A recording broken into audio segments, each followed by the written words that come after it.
Colmatic stood at the edge of his backyard, arms crossed over his chest as he surveyed the chaos of primary colors, balloons, and sugar-amped second graders. The late afternoon sun cast long strips of light through the maple trees, warming patches of grass where kids chased each other in dizzying circles. His gaze drifted to the head of the picnic table where his daughter Mara sat quietly, her small hands folded in her lap, watching the commotion with solemn eyes. 7 years old today. Hard to believe. Calm shifted his weight. Uncomfortable in the pressed button-down shirt Lena had insisted he wear. She'd been particular about everything for this party. The decorations, the cake, the guests, the timeline. Everything had to look perfect. That was Lena's specialty. Appearances. Cole, get over here and help me with these snacks. Lena's voice cut through the backyard noise, bright and sharp. His wife bustled around the food table, rearranging platters and cups with practiced precision. Lena still turned heads. Today she wore a sundress that flattered her figure, her honey blonde hair swept into a messy but intentional updo. She flashed a smile at Mrs. Winters from down the street, then Mrs. Peterson from Mara's classroom. Cole watched her work the crowd, her laugh a little too loud, her gestures a little too expansive. He pushed himself away from the fence post and crossed the yard. "Everyone having fun?" he asked, picking up a stack of napkins. Lena barely glanced at him. "Of course they are. This is going to be the party everyone talks about." She lowered her voice. "The Hendersons thought they did something special with that bouncy house last month. Wait until they see what's coming." Cole placed the napkins beside the plates. "Mara seems quiet." "She's fine," Lena said, waving away his concern. "Just being shy. She'll perk up when we bring out the cake." She checked her watch. "Speaking of which, Mom, is the cake ready?" Ruthie Langford emerged from the kitchen door, carrying an elaborately decorated 2-tier cake, festooned with pink and purple flowers. At 63, Lena's mother moved with the confidence of someone used to commanding attention. Her silvery blonde hair was cut in an expensive bob, her makeup immaculate even in the summer heat. "Here comes the showstopper," Ruthie announced, presenting the cake like a trophy. Everyone gathered around. Cole watched as the parents nudged their children toward the table. Mara remained seated, her small face solemn, eyes darting to him. He gave her a reassuring nod. "It's party time." Lena clapped her hands, directing traffic like a runway controller. "Birthday girl in position. Everyone ready." Cole moved closer to Mara as Ruthie placed the cake in front of her. The candles flickered in the light breeze. "Big smile, sweetie," Lena said through her teeth, her own smile fixed and bright. The crowd began to sing Happy Birthday, a scattered, off-key chorus. Mara sat up straight, her eyes now focused on the cake. Cole noticed something odd in her expression, not excitement, but determination. As the song ended, Lena stepped forward. "Make a wish, honey." Mara didn't move. "Go on," Lena urged, her voice taking on an edge. "Blow out your candles." Mara looked up at her mother, then at Cole. "I already made my wish," she said quietly. Before anyone could respond, Lena grabbed the cake with both hands. "Well, you know what happens next." With a theatrical flourish, she smashed the cake in Mara's face. The crowd erupted in laughter. Ruthie's cackle rose above the rest. "That's tradition." Cole stepped forward, alarmed, but stopped when he saw Mara's reaction. His daughter didn't cry or flinch. She sat perfectly still, pink frosting dripping from her nose, clinging to her eyelashes. The laughter gradually died as everyone registered Mara's lack of reaction. She turned to Cole, cake still covering half her face. "Daddy, can I show them the present now?" A hush fell over the gathering. Cole nodded, confused.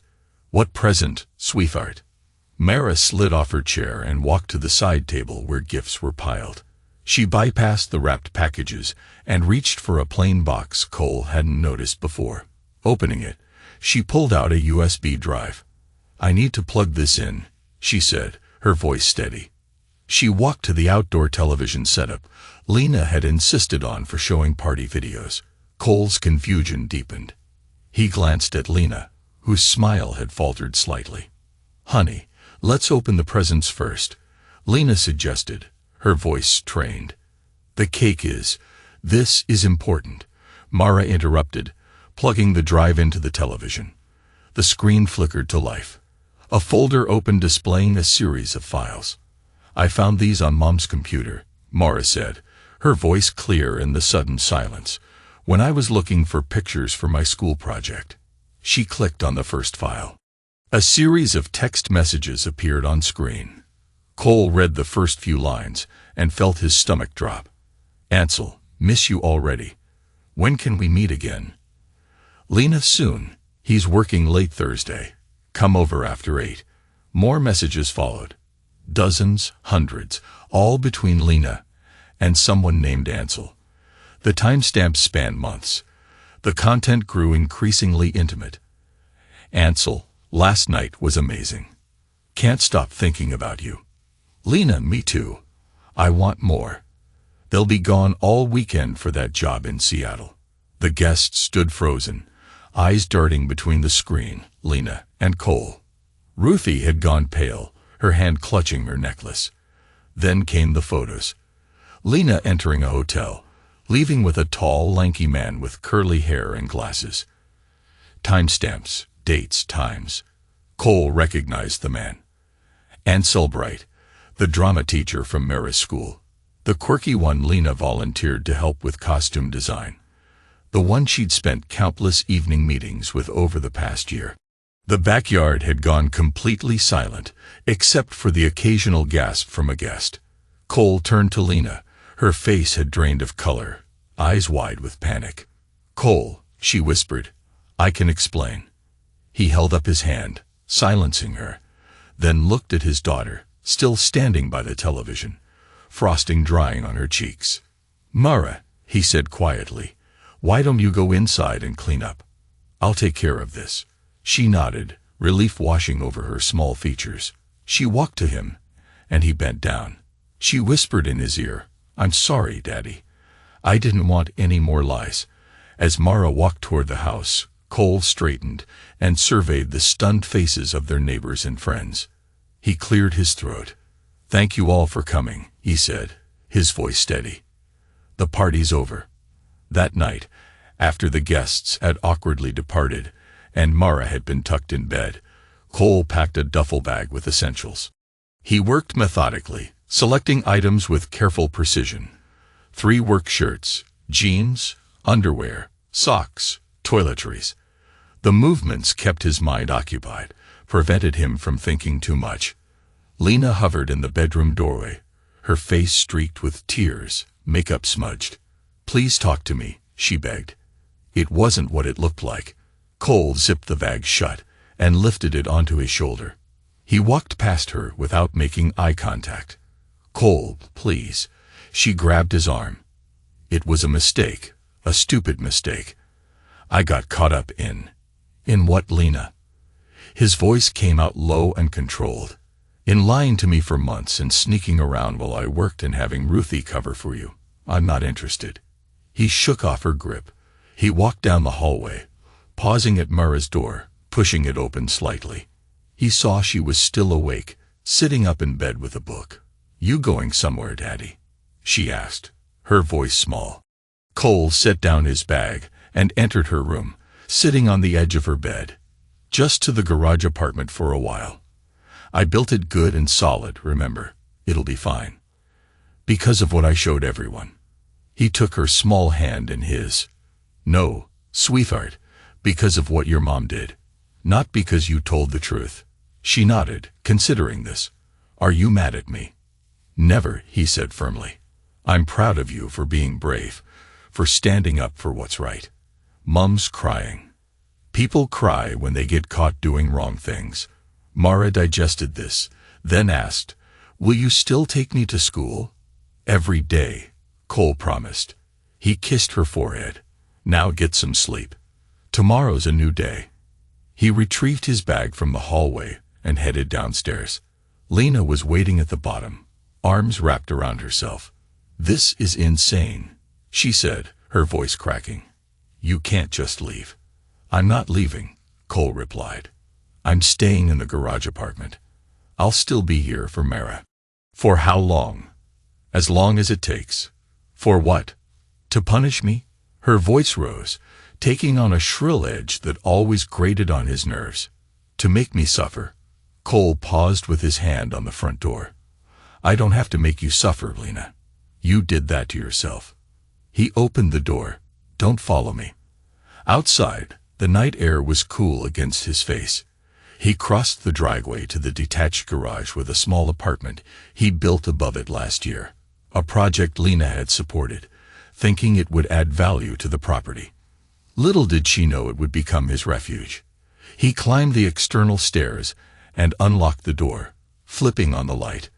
The space was simple but functional, a main room with a small kitchenette, a bathroom, and enough space for a bed. He'd installed good insulation, decent fixtures. It would do. Cole set his bag on the floor and sat heavily on the edge of the folding cot. For the first time since the birthday party, he allowed himself to feel the full weight of what had happened. The betrayal burned in his chest, a physical ache that threatened to consume him.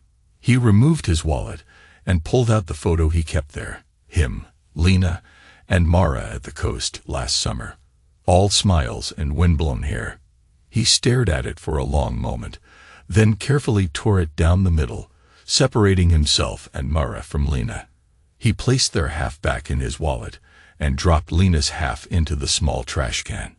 That night, he slept fitfully on the narrow cot, still wearing his clothes. Over the next 2 weeks, Cole established a new routine. He slept in the garage apartment, came to the main house only to make Mara's lunches, take her to school, and spend time with her in the evenings. He ate standing up in the kitchenette, quick meals that required minimal preparation. He worked his construction jobs during the day, focusing on physical labor to quiet his mind. But he refused to speak to Lena beyond necessary logistics about Mara's schedule. When she tried to engage him in conversation, he shut down, turning away or leaving the room. Her tears, her pleas, her attempts at explanation, none of it penetrated the wall he'd built. Ruthie called multiple times, leaving increasingly agitated voicemails that Cole deleted without listening to fully. "Cole, this is ridiculous. Grown adults don't behave this way. If you would just talk to Lena. You're making Mara suffer with this childish, silent treatment."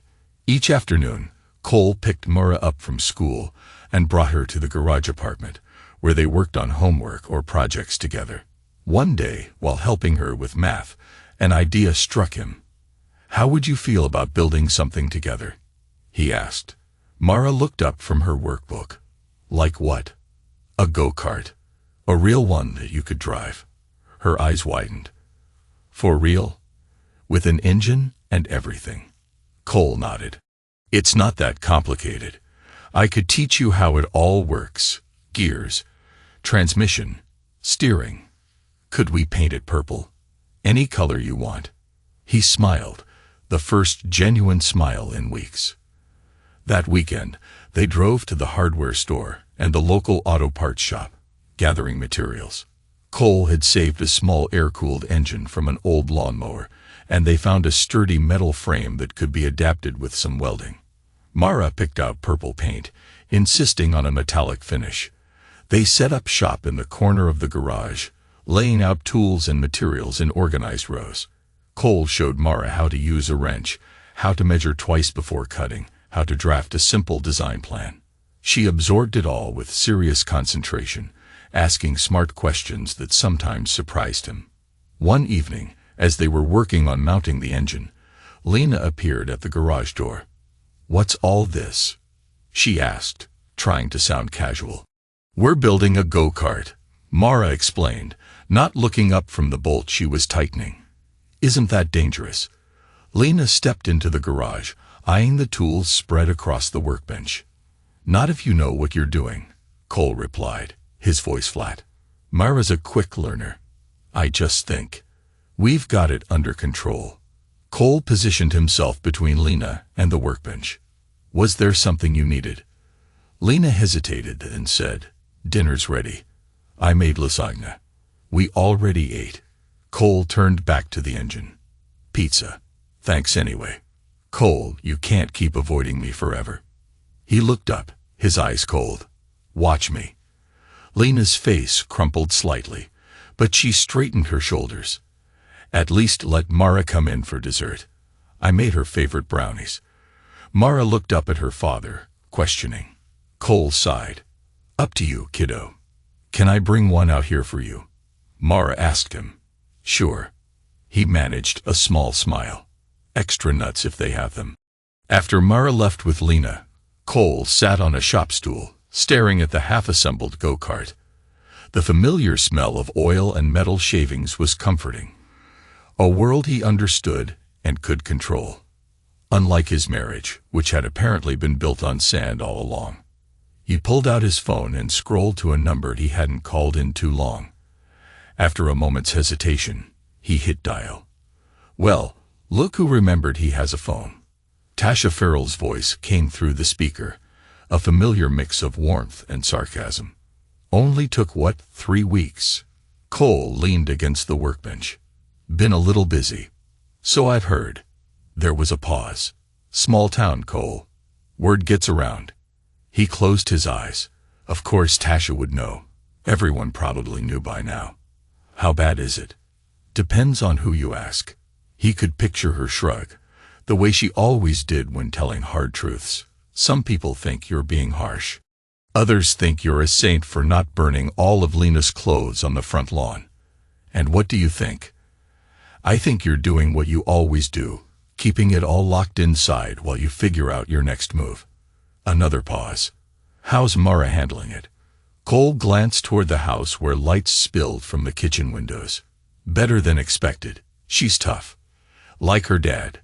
"Tasha," he said, changing tack, "did you know?" The silence that followed told him everything. "How long?" he asked, his voice tight. "Cole, how long?" Tasha sighed heavily. "Rumors started around Christmas. Nothing concrete, just whispers. You know how people talk." 6 months, while he'd been working overtime on the Miller renovation, staying late to finish before the baby came. While he'd been planning ways to surprise Lena for their anniversary. "Why didn't you tell me?" He struggled to keep his voice level. "Would you have believed me?" "Without proof." Tasha's tone was gentle but firm. "You would have defended her. Then you'd have been angry with me for saying it." She wasn't wrong. His loyalty had always been his strength and his blindness. Who else knew? Most of the PTA moms suspected. Lena wasn't as careful as she thought. Cole's free hand curled into a fist. And Ruthie, was she involved? Another telling silence. "Tasha, tell me." She covered for them, Tasha admitted reluctantly. "Those girls' spa days with Mara. I saw Ruthie and Mara at the mall once getting ice cream, and I'd just driven past Bright's condo complex. Guess whose car was parked out front?" Cole felt sick. She used Mara as an alibi. "I'm sorry, Cole. I should have said something." He swallowed the bile rising in his throat. "Not your fault. What are you going to do now?" Cole looked at the go-kart frame, at the careful measurements Mara had helped to mark. "First, I'm going to finish building this go-kart with my daughter. And then," a coldness settled in his chest, hardening into resolve. "And then, I'm going to make sure Lena and Ruthie understand exactly what they've broken." The next morning, Cole called his job site and told them he needed personal time, something he'd never done in the 7 years he'd worked for Patterson Construction. Then he packed a small bag, left a note for Mara explaining he'd be back in 2 days, and drove to his brother's place in Montana. It had been years since he'd seen Deacon. They'd fallen out after their father's funeral. A disagreement about the old man's meager estate that had escalated into old resentments and unhealed wounds. Now, as Cole's truck wound up the mountain roads toward Deacon's cabin, he wondered if he was making a mistake. The cabin came into view as he rounded the final bend. A sturdy log structure set against the backdrop of pines, smoke curling from the chimney, despite the summer heat. A dog barked as Cole pulled up, a shaggy mutt that eyed him suspiciously from the porch. Before Cole could knock, the door swung open. Deacon Maddox stood in the doorway, more grizzled than Cole remembered, his dark beard now flecked with gray. At 42, he looked older, weathered by mountain living and solitude. "Took you long enough," Deacon said, no surprise in his voice. "Figured you'd be up here 3 days ago." Cole raised an eyebrow. "You knew I was coming." Tasha called. Deacon stepped back from the door. "Said you might need a place to clear your head." He gestured inside. "Well, come on then. I'm not heating the whole mountain." The cabin interior was sparse but comfortable. A main room with a fireplace, basic kitchen, a couple of doors leading to what Cole assumed were bedrooms. Rifles hung on the wall, well maintained. A stack of firewood stood by the hearth, alongside a worn leather armchair. Deacon moved to a cabinet and pulled out a bottle of whiskey and 2 glasses. "Sit." Cole dropped his bag and took a seat in one of the wooden chairs at the small table. His brother poured 2 healthy measures of amber liquid and sat across from him. "So," Deacon said, pushing 1 glass toward Cole, "your wife's been screwing the drama teacher." Cole's jaw tightened. "That about sums it up." "And your girl caught them?" "Not exactly. Found messages, photos, put it all together, and decided to go public at her birthday party." Deacon's eyebrows rose. "Smart kid. Too smart sometimes." They drank in silence for a moment. "You here for advice?" Deacon finally asked, "Because I'm not exactly an expert on marriage." Cole stared into his glass. "I don't know why I'm here. Just knew I couldn't keep sitting in that garage, watching Lena through the windows, pretending life's going to go back to normal. It won't." "I know that." Deacon leaned back in his chair. "What do you want, little brother? Revenge? Forgiveness? Divorce? Or just to hide out in my cabin until it all blows over?" Cole looked up, meeting his brother's steady gaze. "What would you do?" Deacon snorted. "Burn it all down, probably. But I've always been the hothead. You're the steady one." He took another drink. "But steady doesn't mean you have to be a doormat." "I'm not. Didn't say you were. But I know you, Cole. You'll sacrifice your own happiness to keep the peace.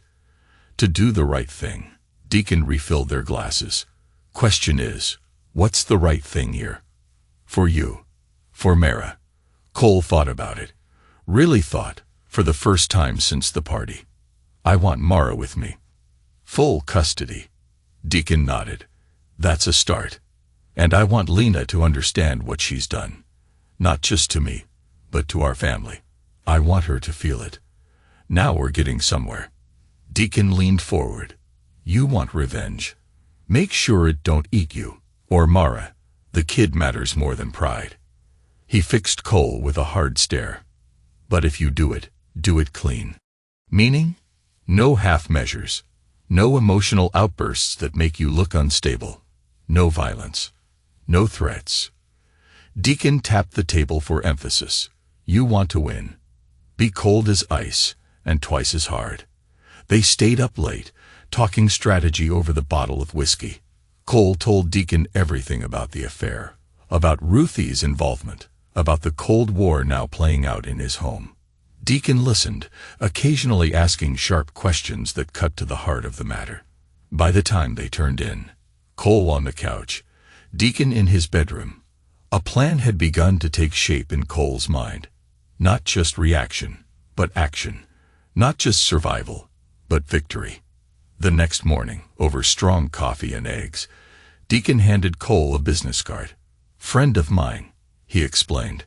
"Best divorce lawyer in 3 states, specializes in father's rights. Don't do anything until you talk to him." Cole pocketed the card. "Thanks." Deacon nodded, then added, "One thing, Cole. When this is over, win or lose, don't be a stranger. Life's too short for that crap." As Cole drove back to Oregon, he felt a clarity he hadn't experienced since before the birthday party. The mountain air had cleared his head, and Deacon's blunt advice had sharpened his resolve. It was time to stop reacting and start acting. The temporary hearing was set for a Tuesday morning in late July. Cole dressed carefully in the nicest clothes he owned. Dark slacks, a blue button-down shirt, polished shoes that pinched his toes. He'd had his hair trimmed, his beard neatly groomed. First impressions mattered, his lawyer had emphasized. The lawyer, Raymond Keller, was exactly as Deacon had described. Sharp, no nonsense, with a reputation for winning custody cases for fathers. They met in the hallway outside the courtroom, reviewing strategy one final time. "Remember," Keller said, straightening Cole's tie slightly, "let me do the talking unless directly addressed by the judge. Keep your emotions under control. No matter what Lena or her counsel says, maintain your composure." Cole nodded. "I understand." "Good. Now I've reviewed all the evidence you provided. The text messages, the photos, the timeline.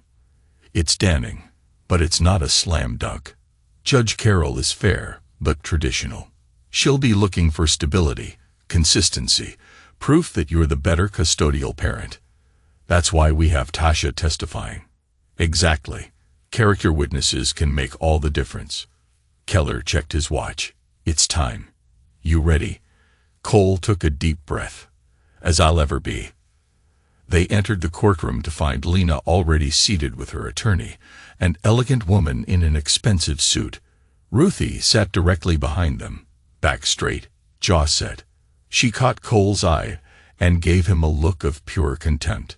The preliminaries passed in a blur of legal terminology and procedural matters. Cole focused on keeping his breathing steady, his expression neutral. When Lena was called to testify, he forced himself to look at her, really look at her, for the first time in weeks. She was beautifully dressed in a modest navy dress, her hair styled simply, makeup understated, the perfect image of a devoted mother and wronged wife. She dabbed at her eyes with a tissue as she described her momentary lapse in judgment with Ansel, her deep regret, her commitment to reconciliation for the sake of their daughter. "And how would you describe Mr. Maddox's behavior since discovering your indiscretion?" Lena's attorney asked. "Honestly, I'm worried about him." Lena's voice wavered convincingly. "He's always been quiet, reserved. But now he's withdrawn completely. He won't speak to me, won't come into the house except to see Mara. He sleeps in the garage apartment, keeps Mara out there with him for hours working on dangerous projects." She looked toward the judge. "I'm concerned about his emotional stability, about the environment he's creating for our daughter." Cole felt a surge of anger, but kept his face impassive, just as Keller had instructed. "And these dangerous projects, what exactly are they?" Lena's attorney prompted. "He's building some kind of racing vehicle, a go-kart with an actual engine. Mara's only 7. She could be seriously injured." Lena's eyes welled with tears. "He won't listen to reason. It's like he's punishing me by putting our daughter at risk." When it was Keller's turn to cross-examine, he approached Lena with a deceptively friendly smile. "Mrs. Maddox, you mentioned your momentary lapse in judgment. Could you clarify for the court how long this momentary lapse lasted?" Lena shifted uncomfortably. It was a brief relationship." "Define brief, please." "A few weeks, maybe." Keller picked up a folder. "Your Honor, I have here phone records and text messages spanning 7 months. Would you allow me to read some of them aloud to refresh Mrs. Maddox's memory?" Lena paled. "That won't be necessary." "I thought not." Keller placed the folder on the table. "Mrs. Maddox, you expressed concern about your husband working on a go-kart with your daughter. Are you aware that Mr. Maddox is a certified mechanic with extensive training in vehicle safety?" "Well, yes, but..." "Are you aware that building projects like this are commonly recommended by child psychologists as bonding activities between fathers and daughters?" "I wouldn't know about that." "Just as you wouldn't know about Mr. Bright's abrupt departure from Westlake Elementary?" Keller asked innocently. Lena's attorney stood. "Objection. Relevance. I'm establishing a pattern of dishonesty that bears directly on the witness's credibility. Keller countered smoothly. I'll allow it, the judge ruled. The witness will answer. Lena swallowed visibly. I heard he took a sabbatical. Interesting. Keller pulled out another document. Because I have here a copy of Mr. Bright's resignation letter, submitted the day after your daughter's birthday party. Coincidence? I wouldn't know, Lena repeated stiffly. When it was Cole's turn to testify, he spoke simply and directly, answering questions without embellishment. Yes, he had moved to the garage apartment. Yes, he was building a go-kart with Mara. No, he had not prevented Lena from seeing their daughter. No, he had not denigrated Lena to Mara or anyone else. Yes, he believed he could provide a stable, loving home as Mara's primary custodian. Mr. Maddox, the judge asked directly, what is your primary concern regarding your wife having custody of your daughter? Cole considered his answer carefully. Your Honor, my concern isn't that Lena doesn't love Mara. She does in her way. My concern is that Lena's priorities have consistently been elsewhere. Her social standing, her personal desires, her relationship with Mr. Bright. When given the choice between Mara's well-being and her own wants, Lena has repeatedly chosen herself. And you believe you're different in that regard. I know I am, Cole said simply. Mara comes first. Always has, always will. Tasha's testimony came next, and she was every bit the professional Cole had hoped. Calm, articulate, with the credibility of her background in social work and education. She recounted incidents in detail, described Lena's complaints, and offered her assessment of both parents based on years of observation. In my professional opinion, she concluded, Mara shows all the signs of a child who feels secure with her father and anxious with her mother. She seeks Mr. Maddox out for comfort, guidance, and stability. With Mrs. Maddox, Mara often seems to be walking on eggshells, trying to meet expectations rather than simply being a child. As the hearing concluded, the judge announced she would issue a temporary ruling by the end of the week. Cole left the courtroom feeling cautiously optimistic, only to find Ruthie waiting for him in the hallway. She stepped directly into his path, her eyes blazing. You think you've won, don't you? She hissed, keeping her voice low. Playing the wronged husband, the devoted father. It's disgusting. Cole started to move past her, but she grabbed his arm. This isn't over, she continued. Lena made a mistake, yes, but you're deliberately destroying her. I won't let you take my granddaughter away from her mother. Like you took Mara away from her father to facilitate Lena's affair. Cole replied coldly, removing her hand from his arm. You've done enough damage, Ruthie. Step back before you make things worse. 3 days later, Cole received the judge's ruling. Temporary primary physical custody granted to him, with Lena allowed weekend visitation. The garage apartment was deemed a suitable living arrangement for Cole and Mara, provided certain safety improvements were made. A final hearing would be scheduled in 6 months to determine permanent custody. It wasn't a complete victory, but it was a start. A foundation to build on, like the go-kart frame taking shape in his garage piece by piece, bolt by bolt, with patience and precision. I need your help with something, Cole told Tasha one evening after Mara had gone to bed. They sat on the small deck outside the garage apartment, nursing beers in the warm summer air. That sounds ominous, Tasha replied, eyeing him over the bottle. What kind of something? The kind that might be a bad idea, or a genius move. I haven't decided. Cole explained his plan, using a former army buddy who now worked at the local newspaper to run a story about the affair and its dramatic revelation at Mara's birthday party. Not mentioning Mara by name, but detailing how a young child had exposed her mother's infidelity during her own celebration. Tasha whistled low. That's cold, Cole. Public humiliation. It's the truth, he countered. Nothing in the article would be fabricated. But why? The judge already ruled in your favor for temporary custody. Why risk looking vindictive? Cole set his beer down. Because the story's going to get out anyway. This way it's controlled. He hesitated. And I want Lena and Ruthie to understand what they've done. Really understand it. Tasha studied him for a long moment. Is this about justice or vengeance? Maybe both. Cole met her gaze unflinchingly. Lena didn't just betray me. She betrayed Mara. She put her own desires above our family, above our daughter's well-being. And Ruthie helped her do it. He shook his head. Actions have consequences. And what about the consequences for Mara? Having this splashed across the local paper. That's why I'm asking for your opinion. Is it worth it? Or would it do more harm than good? Tasha took another sip of beer, considering. If you do this, make sure Mara's protected. No names, no identifiable details. And talk to her first. She deserves to know what's coming. Cole nodded slowly. Fair enough. The next day, Cole visited his old army buddy Jake Hollister at the newspaper office. Jake had transitioned from military service to journalism with the same sharp eye for detail and unflinching approach to hard truths that had made him a good soldier. This is quite a story, Jake said, reviewing Cole's notes.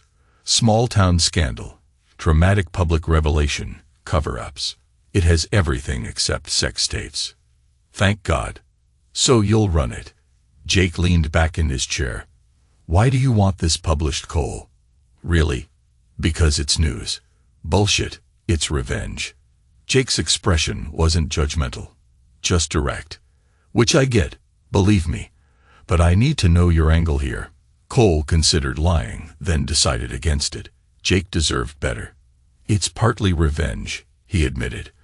But it's also about bringing things into the light. Lena and her mother have operated in shadows, manipulating perceptions, controlling the narrative. This changes that. Jake nodded slowly. All right. I'll write it up. Keep it factual. No names for the kid, just ages and general circumstances. It'll run in the weekend edition. He fixed Cole with a serious look. You ready for the fallout? Because there will be fallout. I can handle it. What Cole wasn't fully prepared for was the story's reach. Jake's article, Mom Ruins Daughter's Party with Cake Stunt. Child outed affair mid-celebration.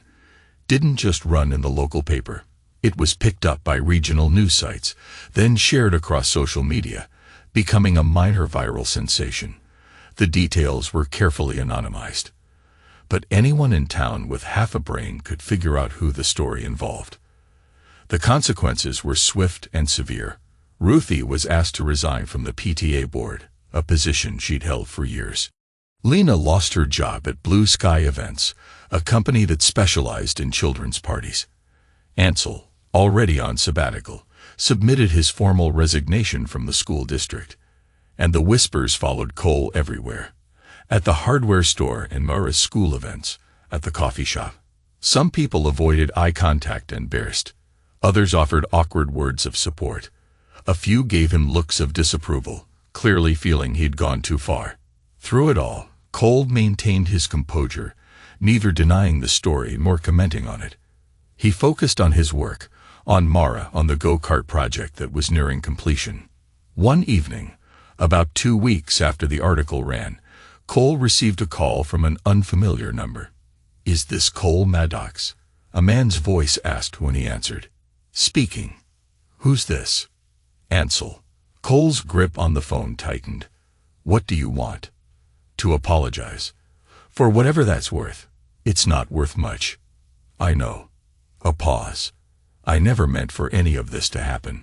Especially not to Mara. Cole's jaw clenched. Don't say my daughter's name. Right. Sorry. Another pause. I'm leaving town. Got a job offer in Seattle. I just wanted you to know. Lena didn't pursue me. It was mutual. Maybe that doesn't matter to you. But I couldn't let her take all the blame. How noble of you. Cole's voice dripped with sarcasm. I deserve that, Ansel acknowledged. I just wanted to say I'm sorry. For all of it. Cole was silent for a moment, weighing his response. Right. Yes. Don't call this number again.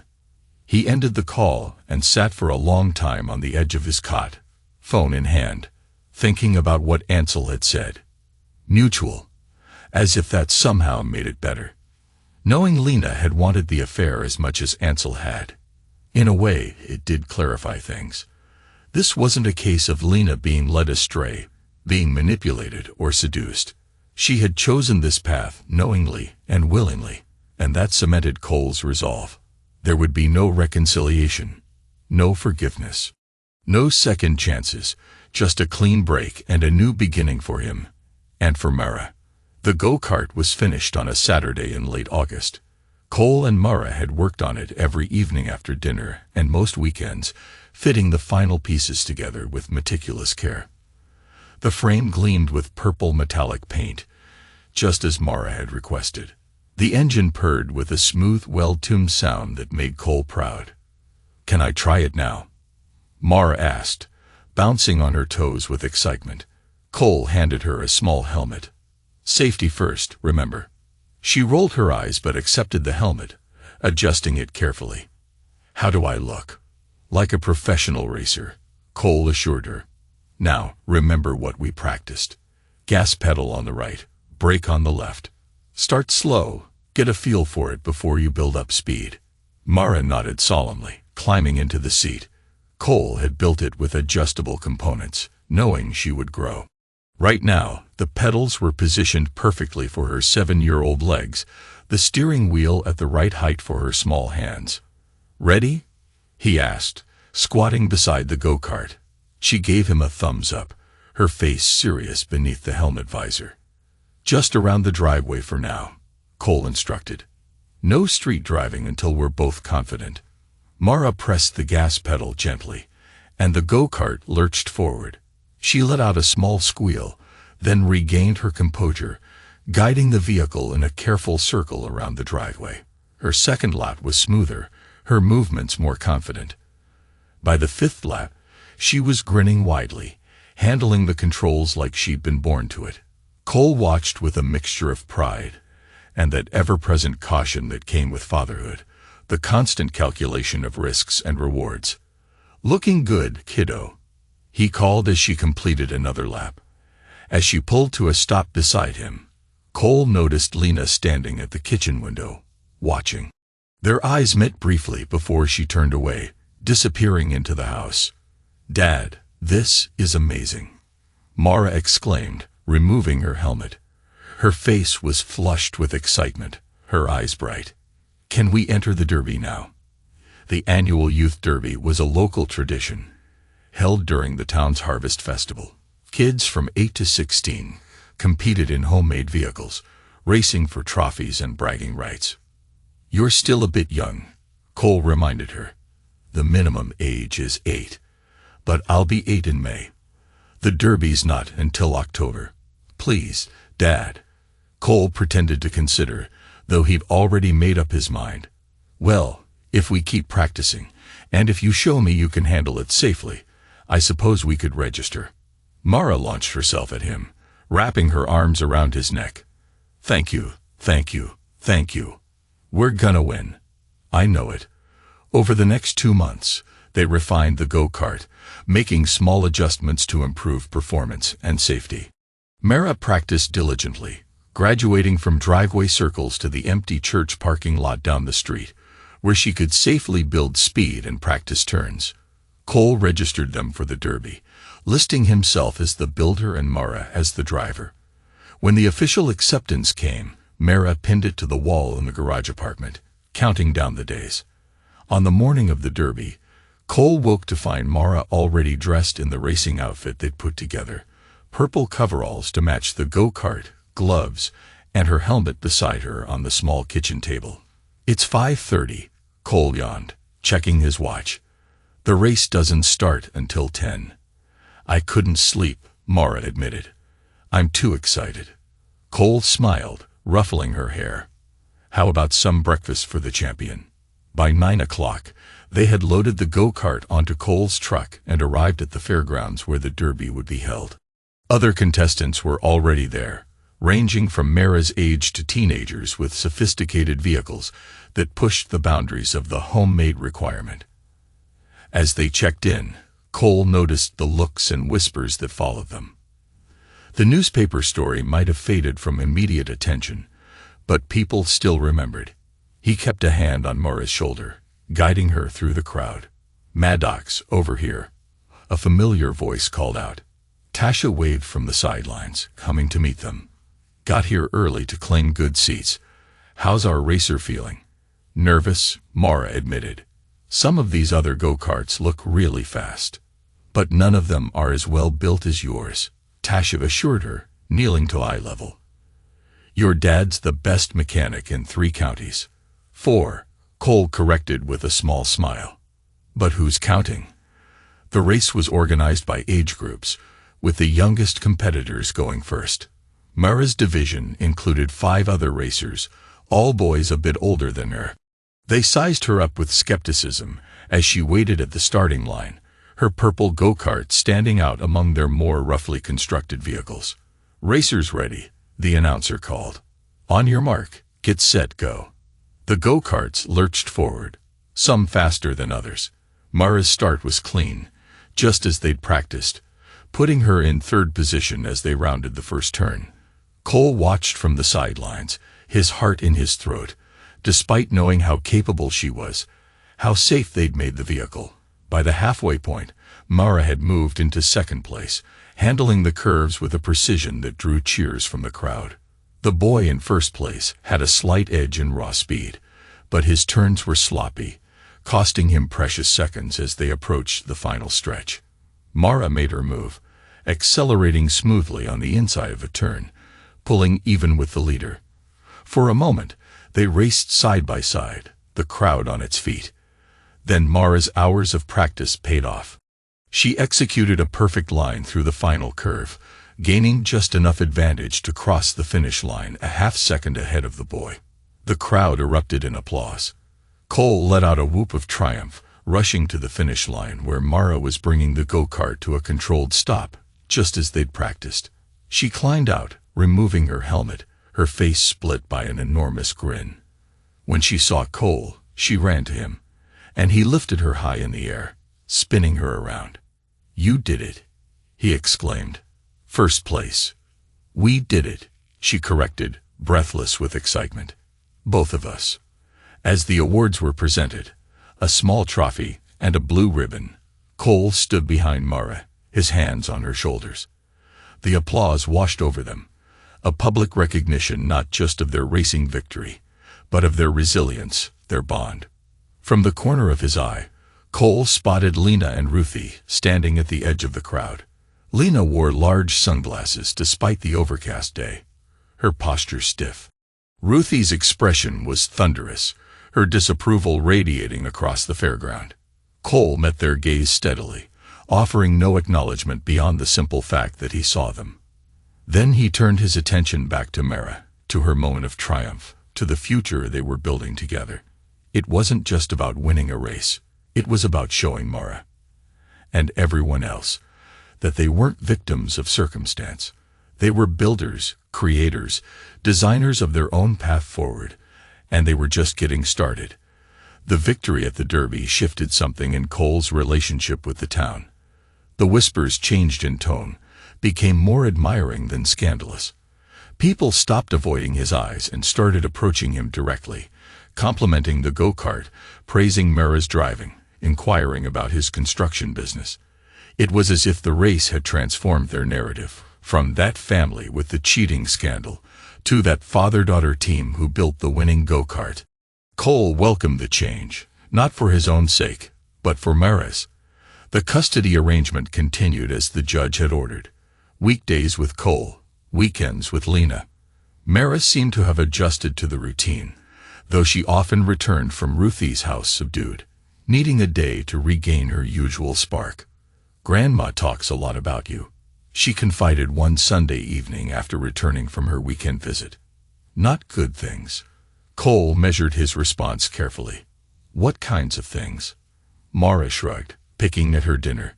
"She says you're being mean to Mom on purpose, that you're trying to turn me against her."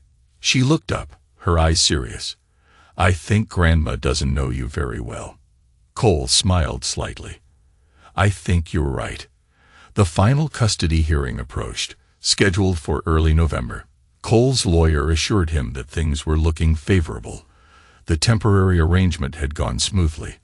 Mara was thriving in school, and Cole had proven himself a capable single parent.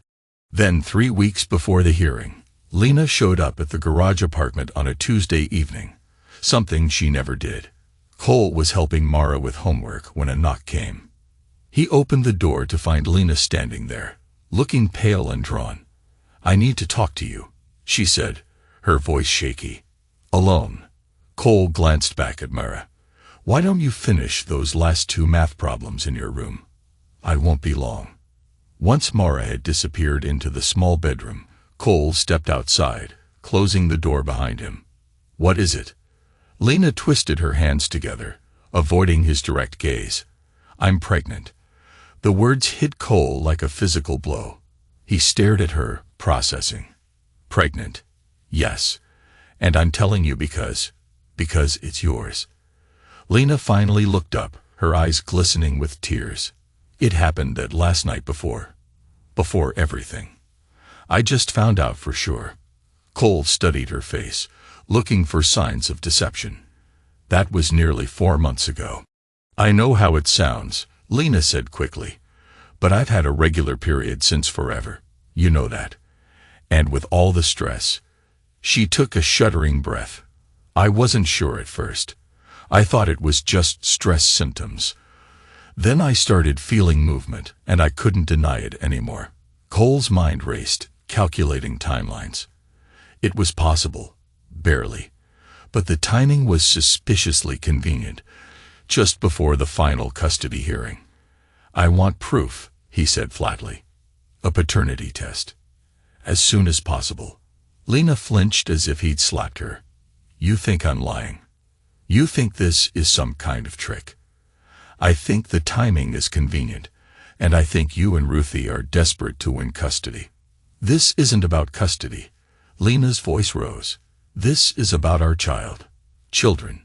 Mara's going to have a sibling. Don't you care about that at all?" Cole crossed his arms. "I care about the truth. If you're really pregnant, and if it's really mine, then we have things to discuss. But I'm not taking your word for it. Not anymore. I can't believe you." Tears spilled down Lena's cheeks. "After 12 years together. After everything we've been through. After you lied to me for months. After you betrayed our family. Yeah, trust is a little hard to come by." Cole shook his head. "Get a paternity test, or don't. But don't expect me to make any decisions until there's proof." Lena wiped at her tears angrily.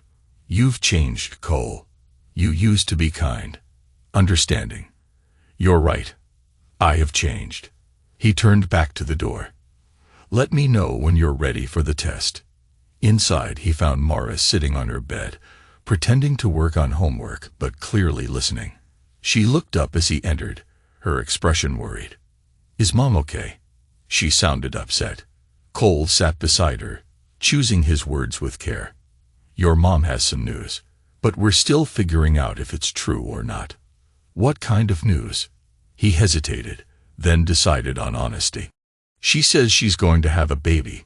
Mara's eyes widened. "A baby? Like my brother or sister?" "Maybe. We don't know for sure yet. Would we all live together again? If it's a baby." Cole put his arm around her shoulders. "No, sweetie. That's not how it works. Your mom and I still wouldn't be together. But if there is a baby, and if it's my child, then yes, it would be your brother or sister. And we'd figure it out, just like we figured everything else out." Mara leaned against him. "I don't think I want a brother or sister. I like it just being us." "I know." Cole kissed the top of her head. "Let's not worry about it until we know for sure." "Okay." 2 days later, Cole's lawyer called with news. "Lena's attorney reached out this morning," Keller reported. "They're withdrawing the pregnancy claim. No explanation given." Cole felt a wave of relief, followed by a surge of anger. "So she was lying." "I can't prove that," Keller cautioned. "But yes, it seems likely. Either she was never pregnant, or it's not yours, or both. Can we use this in the custody hearing?" Show the judge she tried to manipulate the proceedings. Absolutely. I'll file a motion this afternoon. This kind of deception speaks directly to the character issues we've been highlighting. After hanging up, Cole sat for a long time at the small table in the garage apartment, staring at nothing. The depths of Lena's deception continued to surprise him, even after everything. To lie about a pregnancy, to use the idea of a child as a manipulation tactic struck him as a new low. That evening, he filed for a restraining order, citing emotional harassment and attempted fraudulent influence of custody proceedings. The judge granted a temporary order to be reviewed at the final hearing. When he told Mara that her mother wouldn't be visiting that weekend, he kept the explanation simple. There are some legal things happening right now. It's just for a little while. She accepted this with a nod, returning to her book without the distress he might have expected. It struck Cole then how much Mara had changed over these past months, becoming more self-contained, more watchful, more mature than any 8-year-old should need to be. He hoped the final hearing would bring closure, would allow them all to move forward without these constant battles. For Mara's sake, if nothing else. The week of the final custody hearing arrived, bringing with it a cold snap that turned November rain to sleet. Cole drove Mara to school each morning in the pre-dawn darkness, the heater in his truck blasting against the chill. On Wednesday, Mara's school was holding its annual fall festival, a showcase of student projects combined with a small carnival to raise funds for the music program. Cole had taken the afternoon off to attend, knowing how proud Mara was of her science presentation on simple machines, inspired by their go-kart project. He arrived early, parking in the crowded lot and making his way through groups of parents toward the gymnasium where the displays were set up. Inside, Mara spotted him immediately, waving from beside her poster board. "Dad, come see," she called. Cole navigated through the crowd, stopping to admire her display. A detailed diagram of the go-kart's mechanics, with clear explanations of how each component worked. Beside it stood a small working model demonstrating gears and pulleys. "This is impressive," he said, genuinely amazed at the detail she'd included. "Did you do all this yourself?" Mara beamed. "Mrs. Torres helped me with some of the labels, but I did all the diagrams. And look." She pressed a button, and the model whirred to life. Gears turning smoothly. "It works just like our real one." "Excellent work, Miss Maddox," Mrs. Torres approached, smiling at Cole. "Mara has quite a gift for mechanical concepts." She explained everything to the class with remarkable clarity. "She gets that from her father," a cold voice interrupted. Cole turned to find Ruthie standing behind him, arms crossed, her elegant coat and scarf at odds with the utilitarian school gymnasium. He hadn't seen her since the derby, hadn't spoken to her since the confrontation outside the courtroom months ago. "Mrs. Langford," he acknowledged stiffly. "I didn't realize you'd be here." "I'm Mara's grandmother." "Of course I'm here." Ruthie's smile was brittle as she turned to Mara. "Darling, what a lovely project. Did you want to show me around the rest of the festival?" Mara glanced at Cole, uncertain. "Actually," Cole said, keeping his voice level, "given the current legal situation, I don't think that's appropriate." Ruthie's smile vanished. "The legal situation you manufactured. The restraining order based on lies." Cole placed a hand gently on Mara's shoulder. "This isn't the place for this discussion." "Oh, what is the place, Cole?" "When you've completely alienated my daughter from her child. When you've turned Mara against her own mother." "Mrs. Langford," Mrs. Torres interjected, stepping forward. "Perhaps this conversation could happen outside. The children are trying to show their projects." Ruthie ignored her, focusing her anger on Cole. "You think you've won, don't you? With your little newspaper articles and your go-kart stunts, playing the perfect father while destroying Lena's life." Cole kept his voice low and controlled. "Mara, go with Mrs. Torres for a minute, please." Mara hesitated, her eyes wide with worry. But Mrs. Torres gently guided her away. Once they were out of earshot, Cole faced Ruthie directly. "You need to leave. Now, before you make things worse for yourself And for Lena, don't tell me what to do in my granddaughter's school. Ruthie's voice rose, drawing attention from nearby parents. You've manipulated this entire situation from the beginning. Poor Cole, the wronged husband. As if Lena was the first spouse to have an affair. The affair was just the start, Cole replied evenly. The lies, the cover-ups, using Mara as an alibi, the fake pregnancy claim.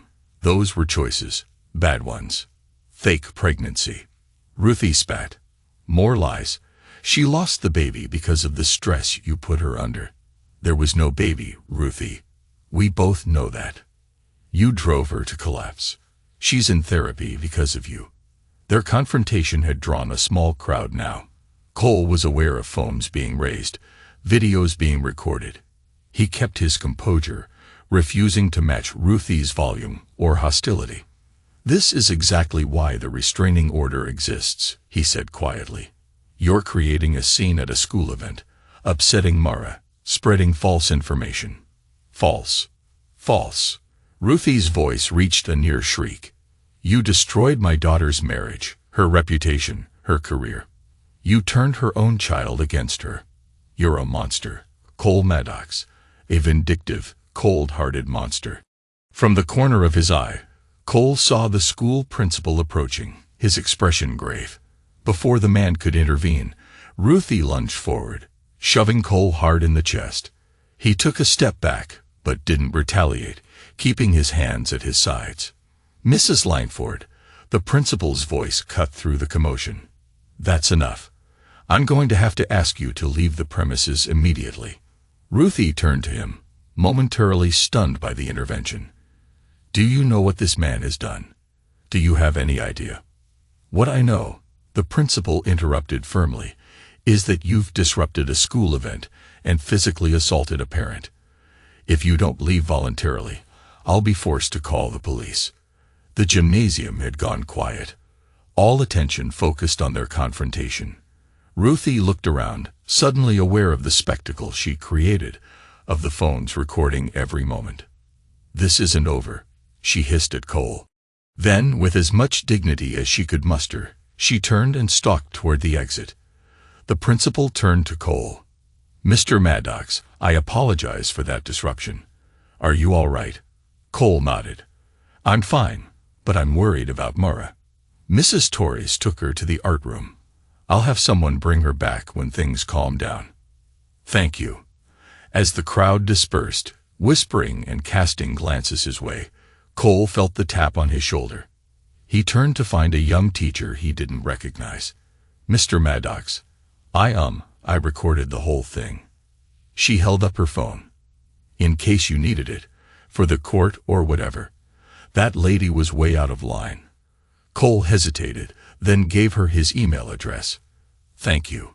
It might be helpful. It was, as it turned out. Cole's lawyer presented the footage of the final custody hearing 2 days later, along with statements from the principal and several parents who had witnessed Ruthie's outburst. Combined with the evidence of Lena's false pregnancy claim and the timeline of her affair, it painted a damning picture of emotional instability and manipulation. The judge's final ruling was clear.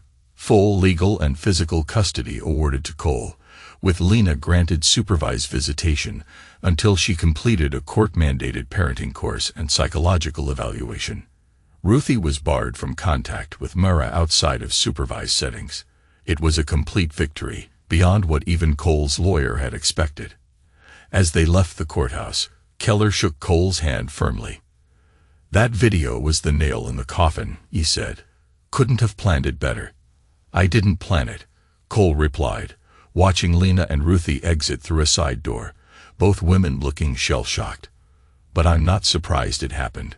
Ruthie's always thought the rules didn't apply to her family. Well, the judge disagreed. Keller clapped him on the shoulder. Congratulations, Cole. You won. Had he? As Cole drove home to tell Mara the news, he wondered what winning really meant in a situation like this. Mara would have stability, protection, a home free from lies and manipulation. But she'd also lost the unconditional presence of her mother, had witnessed ugliness no child should have to see. Perhaps winning wasn't the right word at all. Perhaps it was simply surviving with enough strength left to build something new from the wreckage. Winter settled over the town, bringing with it the calm of shortened days and quiet evenings. After the intensity of the custody battle, the stillness was welcome. Cole and Mara established new routines in the garage apartment, which felt less like a temporary refuge and more like home with each passing day. Lena had begun her court-mandated therapy and parenting classes, reporting her progress through formal emails rather than attempting direct conversation. Her supervised visits with Mara were awkward at first, strained by the presence of the court-appointed observer, but gradually found a rhythm of sorts. Cole kept his distance during these exchanges, dropping Mara off and picking her up without engaging Lena beyond necessary logistics. It was easier that way, cleaner. The rage that had fueled him through the custody battle had cooled into something more manageable, not forgiveness, but a kind of detachment that allowed him to function without constant anger. As December turned to January, Cole began thinking about the future in more concrete terms. The garage apartment had served its purpose, but it was too small for the long term. Mara needed her own space, room to grow. "What do you think about moving?" he asked her one evening as they washed dishes together. "Finding a new house just for us." Mara considered this carefully, drying a plate.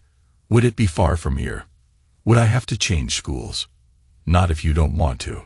We could stay in the same area, just find our own place." "What about Mom? Would she stay in this house?"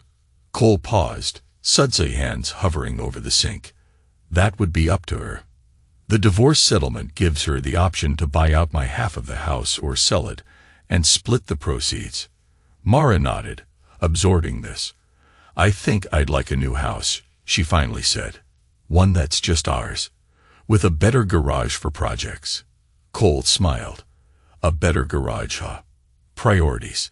In late January, a rare snowstorm blanketed the region, closing schools for 3 days.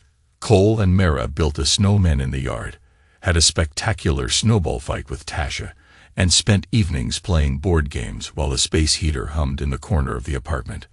On the third snow day, as they were finishing lunch, Cole's phone rang. The screen displayed his brother's name, unusual, as Deacon rarely called, preferring terse text messages when communication was necessary. "Everything okay?" Cole answered. "Define okay," Deacon replied, his voice gruff as ever. "My roof's got about 3 feet of snow on it, and my plow got stuck in a drift yesterday. But I'm alive, if that's what you're asking. Good to know your charming personality hasn't frozen solid." Deacon snorted.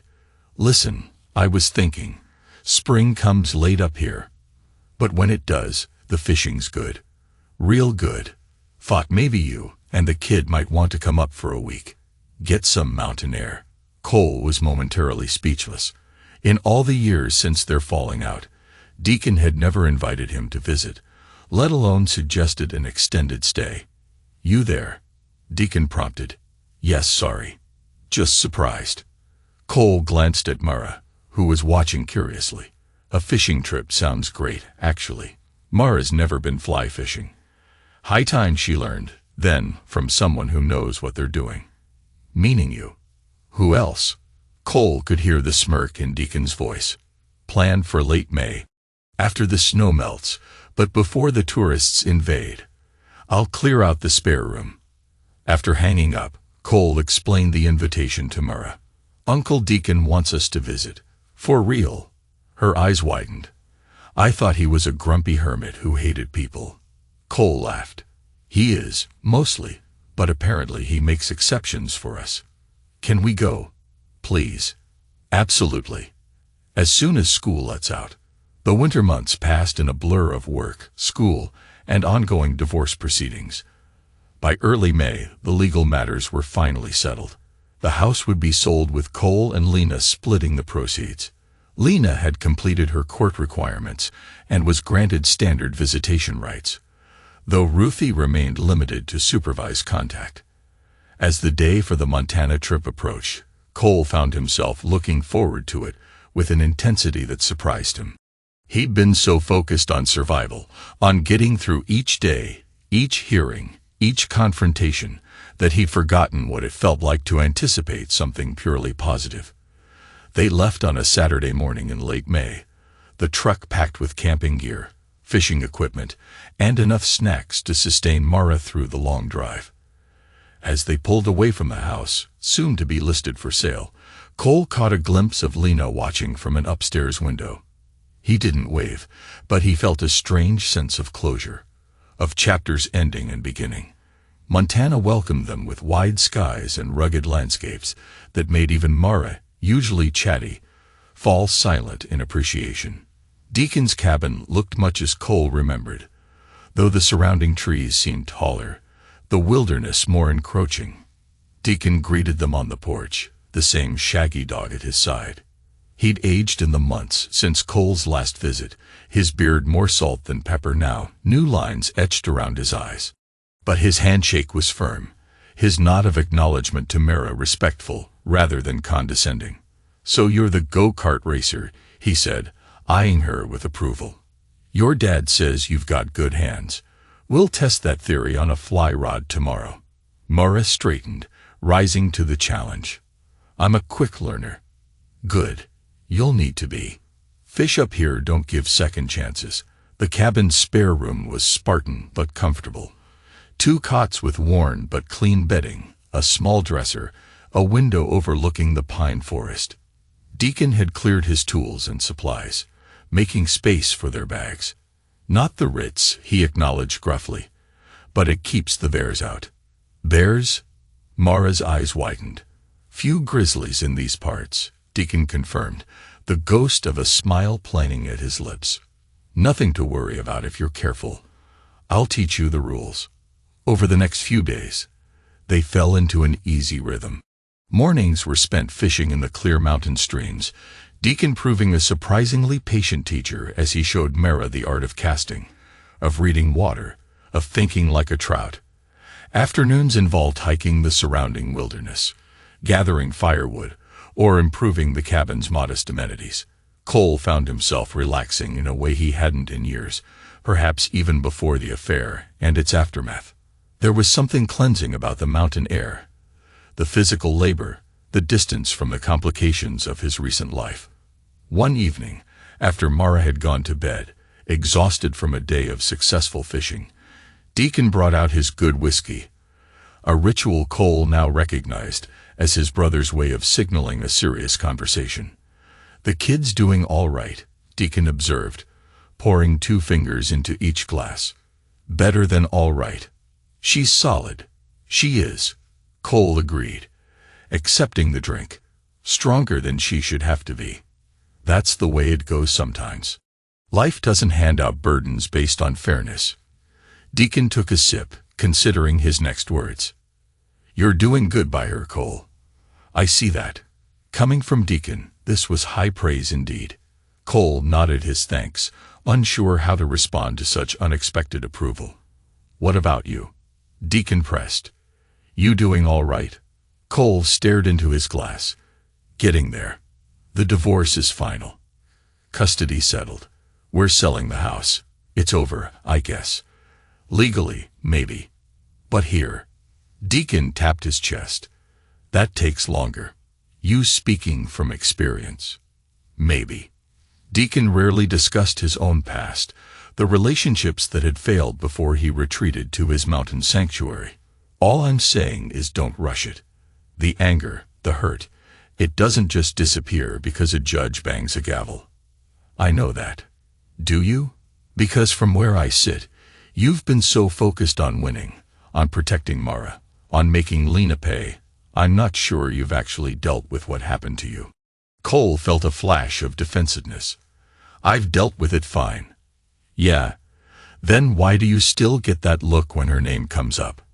Like you're swallowing glass. What do you want from me, Deacon? To forgive her? To say it's all water under the bridge now?" Deacon shook his head. "Hell no. I don't care if you forgive her or not. That's your business." He leaned forward, fixing Cole with an intense stare. "What I care about is you letting go enough to actually live again. To be more than just Mara's dad. More than just the guy who got cheated on." Cole was quiet for a long moment, absorbing his brother's words. "I'm working on it," he finally said. "It's not easy. Nothing worth doing ever is." Deacon refilled their glasses. "But you've got a good foundation. Better than most." The days in Montana stretched into a week, each one bringing new experiences. Mara catching her first trout, learning to identify edible plants, helping Deacon repair a section of the cabin roof. Cole found himself laughing more, sleeping better, thinking less about the past and more about possibilities. On their final evening, as they sat around the campfire Deacon had built, Mara asked the question Cole had been half expecting, half dreading. "Will you ever forgive her?" The firelight danced across her young face, serious beyond her years. In the shadows behind her, Cole could sense Deacon watching, listening. "Mom," Cole clarified, though he knew exactly who she meant. Mara nodded. Cole took a deep breath, considering his answer carefully. "I forgive myself for letting her stay too long," he said finally. "For not seeing what was happening. For putting up with less than we deserved. That's enough." Mara seemed to weigh this response, poking at the fire with a stick. "I think I'm still mad at her. That's okay. You get to feel how you feel. But I still love her too." Mara's voice was small, almost ashamed. Cole moved to sit beside her on the log, putting his arm around her shoulders. "Of course you do. She's your mom. Nothing changes that, even though she lied, even though she hurt us. Even then, love's complicated that way." Cole squeezed her gently. "You can be angry at someone and still love them. You can decide not to forgive them and still care." Mara leaned against him, quiet for a moment. "Does Mom still love us?" "I think she loves you very much," Cole said truthfully. "In her way. But not you." Cole sighed. "I don't think Lena and I have loved each other in the way we should for a long time. Even before everything that happened. We just didn't realize it." From across the fire, Deacon spoke up. "Sometimes people love the idea of someone more than the actual person. The image, not the reality." Mara considered this, her brow furrowed in thought. "That's sad." "It is," Cole agreed. "But you know what? It's also an opportunity to find something real, something better."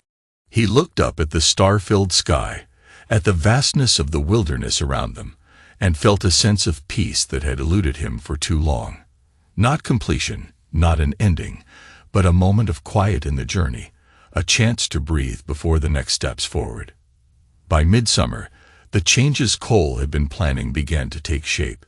The house sold quickly, allowing him to purchase a modest 3-bedroom home on the edge of town. It needed work.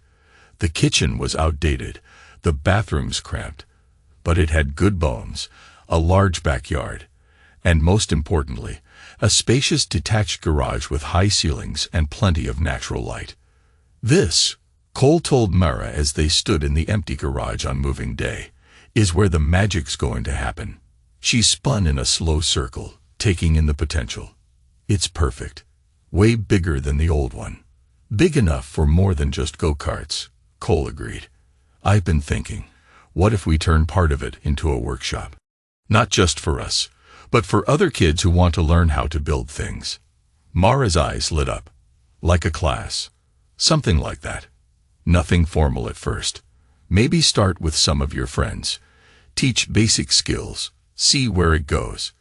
The idea had been percolating since the Derby, when Cole had noticed how many children and parents had approached them, asking questions about the go-kart, admiring the craftsmanship. There was interest there, curiosity, but not many outlets for hands-on learning. Over the next few weeks, as they settled into the new house, Cole began converting the garage, installing proper workbenches, organizing tools, creating areas for different types of projects. Mara helped design a simple logo for what they decided to call the Frosting Line Workshop. "Why that name?" Tasha asked when she came to see the progress. "Seems random." Cole and Mara exchanged knowing looks. "Inside joke," Cole explained. "Let's just say it's about seeing what's beneath the surface. The real stuff, not just what looks pretty." By the end of August, they were ready for a test run. Mara invited 3 friends from school, and Cole guided them through building simple wooden toolboxes, measuring, cutting, sanding, assembling. The children were awkward at first, unused to handling tools, but quickly gained confidence under Cole's patient instruction. "This is so cool," one boy exclaimed, examining his completed toolbox with pride. "My dad doesn't know how to build stuff. He just buys things." "Everyone can learn," Cole told him. "It just takes practice and the right guidance." Word spread. Parents began calling, asking if their children could join. Cole established a regular Saturday morning session, charging just enough to cover materials. The garage came alive with the sounds of productive work, the buzz of hand drills, the scratch of sandpaper, the enthusiastic chatter of children discovering the satisfaction of creating something tangible. Tasha helped spread the word through her connections at the school, and soon Cole found himself with a waiting list. He added a weekday afternoon session, then another. Before long, the frosting line workshop had become more than just an after-school activity. It was developing into a small business, a community fixture. One Tuesday in October, nearly a year after the final custody hearing, Cole was supervising a group of middle schoolers constructing model bridges when he heard the garage door open behind him. Turning, he found Lena standing hesitantly in the entrance, looking out of place in her designer jeans and carefully styled hair. "Sorry to interrupt," she said, her voice carrying over the children's chatter. "I'm early for Mara's pickup." Cole glanced at his watch. By an hour. Traffic was better than I expected. Lena looked around the workshop, taking in the busy scene. "This is impressive." "Thanks." Cole turned to check on a girl who was struggling with her measuring. "Try again, Emma. Remember, measure twice, cut once." Lena remained by the door, watching. After a few minutes, Cole excused himself from the students and approached her. "Mara's at Tasha's until 4. She's helping with a science project." "Oh." Lena seemed at a loss. "I can come back. Or you can wait. There's coffee in the office." Cole gestured to the small room he partitioned off at the back of the garage. "I'm kind of in the middle of things here." Lena nodded, making her way to the office. Through the window, Cole could see her examining the framed photos on the wall. Mara with her derby trophy, the 2 of them fishing in Montana. A group shot of the first workshop participants with their completed projects. When the session ended and the students had been picked up, Cole found Lena still in the office, leafing through the scrapbook Mara had put together documenting the workshop's evolution. "She's very organized," Lena commented as he entered. "Gets that from me, I suppose." "She gets a lot of things from you." Cole leaned against the doorframe. Her eye for design, her social skills, that scary memory for details. Lena looked up, surprised by what seemed like a compliment. "I wasn't sure you still noticed those things." "I notice." Cole crossed his arms. "I'm not blind to the good stuff, Lena. Never was." An awkward silence fell between them, heavy with unspoken words. "This place," Lena finally said, gesturing to encompass the workshop. "It's really something. You've built something special here." "It's a start." "The name, though." A small smile played at her lips. "The frosting line. That's pointed." Cole shrugged. "It fits. Reminds me to look beneath the surface. To value what's real, not just what looks good. And to remind everyone else of what happened." "No one else gets the reference." Cole held her gaze steadily. "It's not about public shaming, Lena. It's about personal reminders." She nodded slowly, accepting this. "Fair enough." The door opened and Mara burst in, backpack swinging. "Mom, you're early." Traffic was light, Lena repeated, turning to embrace her daughter. "How was school?" As Mara launched into a detailed account of her day, Cole stepped back, giving them space. He watched their interaction. Lena's genuine interest, Mara's animation, and felt a complex mix of emotions. Not forgiveness. Not yet. Maybe never. but something like acceptance, like recognition of a new reality they were all navigating. Later, after Lena had left with Mara for the weekend visit, Cole stood in the center of the workshop, surveying what he'd created. Workbenches lined the walls, each equipped with carefully organized tools. Projects in various stages of completion waited for their young builders to return. Plans and diagrams covered a large bulletin board. It wasn't just a place to build things. It was a place to rebuild lives, confidence, community. Cole picked up a piece of sandpaper, absently smoothing the edge of a wooden birdhouse one of the younger children had been working on. There was something deeply satisfying about the process, taking something rough and making it functional, even beautiful. Not by hiding the flaws, but by patiently addressing them, one stroke at a time. Tasha found him there an hour later, still working. "Thought you might want company," she said, holding up a six-pack of beer. "You've been putting in long hours lately." "Thanks." Cole accepted a bottle, taking a long sip. "Just finishing up some projects before tomorrow's session." Tasha perched on a workbench, looking around. "Full house tomorrow. 12 kids. We're building birdhouses for the elementary school garden. Community service and education." "Very noble." She smiled. "You know, when you first told me about this idea, I thought it might be therapy for you, a way to process everything that happened. But it's become so much more than that." Cole nodded, moving to adjust a crooked frame on the wall. "It started that way. Something to focus on besides anger. Besides the past." He straightened a row of clamps on one of the workbenches. "But then I saw how these kids react when they build something with their own hands. The pride in their faces. That moment when they realize they can create, not just consume." "You're good at it," Tashi observed. "Teaching, I mean. These kids adored you." Cole shrugged off the compliment, though it pleased him. "I just give them the tools and show them the basics. They do the real work." "Sounds like parenting," Tasha said with a knowing smile. "Maybe." Cole leaned against the workbench opposite her. "Mara is thriving now, you know. Her teachers say she's more confident, more engaged. She's making friends again. Kids are resilient, especially when they have a solid foundation." Tasha took a sip of her beer. "Speaking of which, I ran into Lena at the grocery store yesterday. She mentioned she's selling Ruthie's house." Cole raised an eyebrow. "Ruthie finally moving to that retirement community she's been threatening everyone with for years. Actually, she's moving to Arizona. Apparently, there's a gentleman friend involved." Tasha watched Cole's reaction carefully.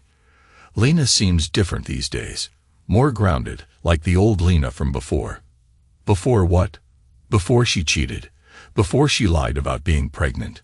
Cole's voice held no heat, just a matter-of-fact quality that spoke of old wounds that had scared over, but never fully healed. "Before you two got married, honestly." Tasha set her bottle down. "Remember how she used to be. Before Ruthie got her hooks in too deep. Before the constant pressure to be perfect."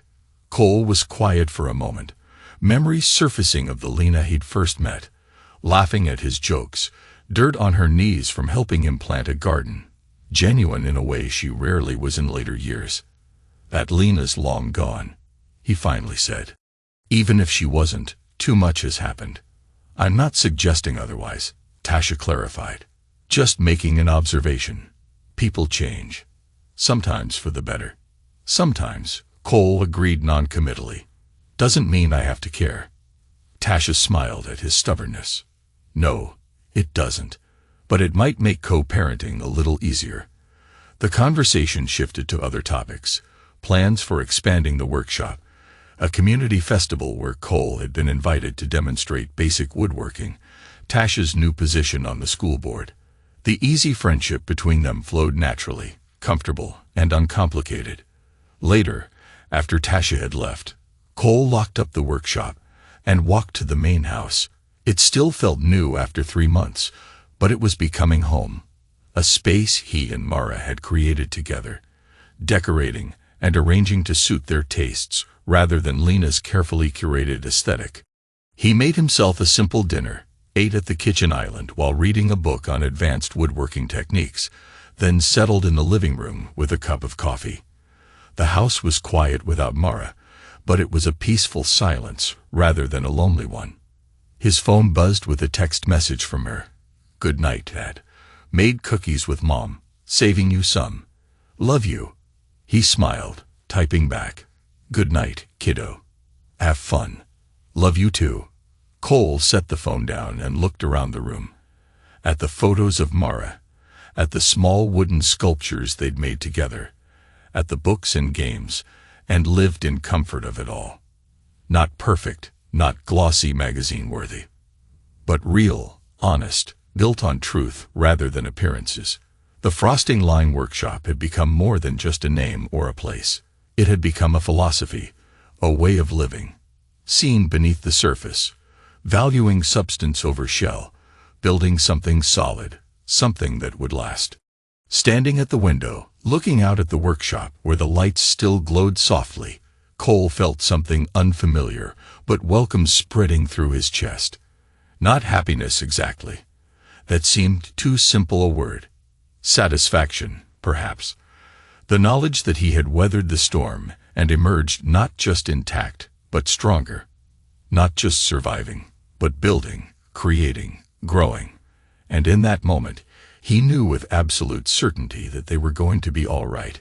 Him and Mara, their reconstructed family, their future together. The frosting had been scraped away, revealing the honest foundation beneath. And on that foundation, they would continue to build, one careful, deliberate piece at a time.